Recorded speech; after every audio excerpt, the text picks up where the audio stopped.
Naviguer dans le système de soins de santé peut être stressant et encore plus stressant si vous êtes bouleversé après avoir reçu un diagnostic de maladie.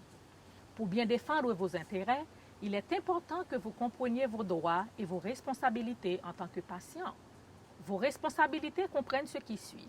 Agir de manière polie et respectueuse avec le personnel médical, communiquer clairement lorsque vous ne comprenez pas quelque chose ou lorsque vous ne consentez pas à un traitement, et faire connaître vos volontés en matière de traitement à votre famille et ou à des professionnels de la santé, que ce soit spontanément ou à l'aide d'une directive sur les soins de santé.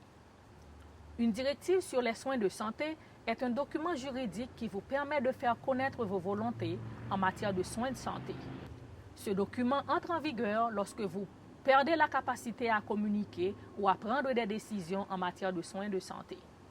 Dans votre directive, vous pouvez expliquer les traitements, les procédures ou les médicaments que vous désirez avoir ou non, ou que vous aimeriez qu'ils cessent.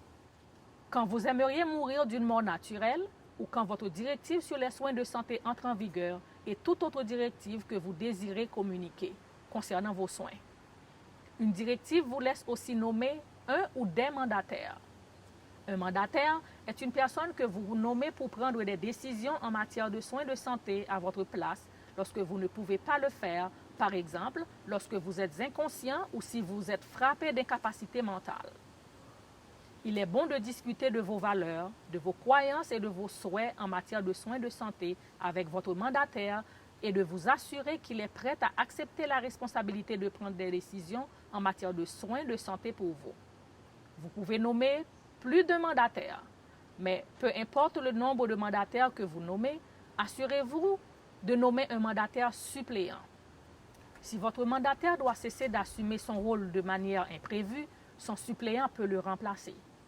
Une fois que votre directive est prête, donnez-en une copie à votre mandataire et à son suppléant, à votre médecin de famille, à l'hôpital où vous vous attendez à recevoir des traitements et à toute autre personne qui pourrait participer à vos soins.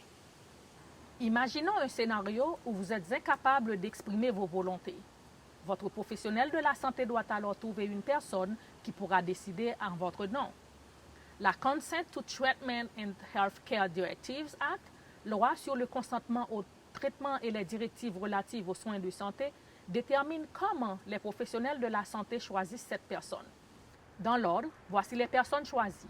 Le mandataire indiqué dans votre directive sur les soins de santé, puis votre tuteur, si vous en avez un, puis votre conjoint, puis votre enfant ou votre parent, puis votre frère ou votre sœur, puis un ami de confiance, puis tout autre proche, et finalement le tuteur public si personne n'est disponible ou si personne ne veut assumer cette responsabilité. Le tuteur public est un administrateur gouvernemental qui peut agir à titre de décideur au nom de la personne qui est incapable d'exprimer ses volontés. Si vous nommez un mandataire, cela garantit que la personne en qui vous avez le plus confiance sera la personne qui décidera pour vous.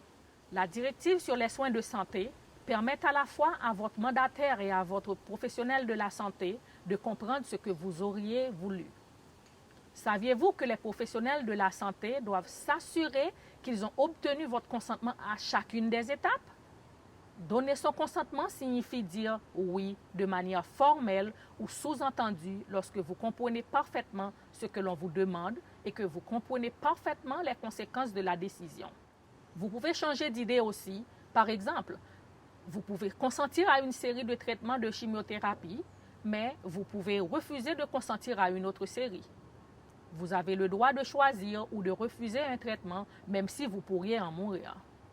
Les professionnels doivent aussi vous donner l'information de façon à ce que vous puissiez comprendre. Si vous avez de la difficulté à lire, demandez de l'aide. C'est votre droit. Si cela vous aiderait d'être accompagné par un ami de confiance ou un membre de votre famille, faites-vous en accompagner. Vous en avez le droit. Enfin, vous n'avez pas besoin d'un avocat pour rédiger une directive sur les soins de santé. Vous pouvez vous procurer les formulaires gratuits auprès de Santé IPE ou de Community Legal Information. J'espère que cet aperçu vous sera utile. Si vous avez des questions ou si vous aimeriez avoir plus d'informations sur le droit et les soins de santé, veuillez communiquer avec Community Legal Information.